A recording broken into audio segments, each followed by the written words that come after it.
نمیدانی کے آئینے تو چیز، تو نمیدانی کے آئینے تو چیز،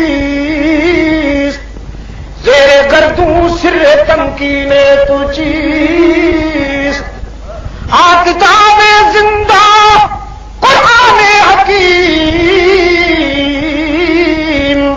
حکمت اولا یزادست و قدیم، رہجنا از حفظ او رہبر شدم، از کتاب صاحب دفتر شدم۔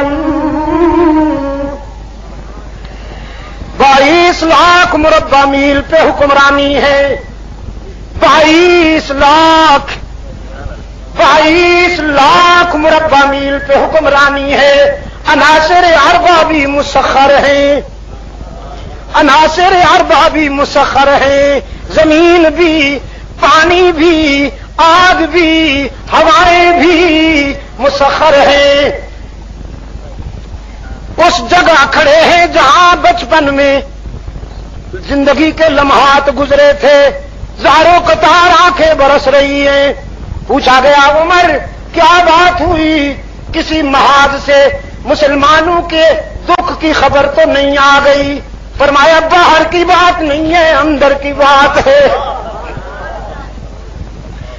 مسلمان تو ہر جگہ جیت رہے ہیں، اللہ کی تائید و حمایت ان پہ سایہ فگن ہے۔ اصل بات یہ ہے، یہ وہ جگہ ہے جہاں میں نے بچپن میں بکریاں چرائی، یہ وہ جگہ ہے جہاں میں نے بچپن میں بکریاں چرائی، اور بکریاں میرے قابو میں نہیں آتی تھیں، کبھی ادھر بھاگ جاتی، کبھی ادھر بھاگ جاتی۔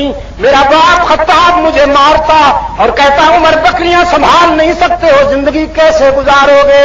آج وہیں آیا ہوں، آج وہیں آیا ہوں، میرے حال نے میرا ماضی یاد دلا دیا۔ میرے ضمیر نے مجھ سے کہا او ابن خطاب، تو وہی ہے جو بکریاں بھی نہیں سنبھال سکتا تھا، اس کو کبھی نہ بھولنا جس نے آج تجھے اتنا بلند کر دیا کہ عناصر اربع بھی تیرا حکم مانتے ہیں۔ محمد تیری عظمت پہ قربان جاؤں، جس نے ذروں کو اٹھایا اور صحرا کر دیا، جس نے قطروں کو ملایا اور دریا کر دیا، دل کو روشن کر دیا، آنکھوں کو بینا کر دیا، خود نہ تھے جو راہ پر عالم کے ہادی بن گئے، کیا نظر تھی جس نے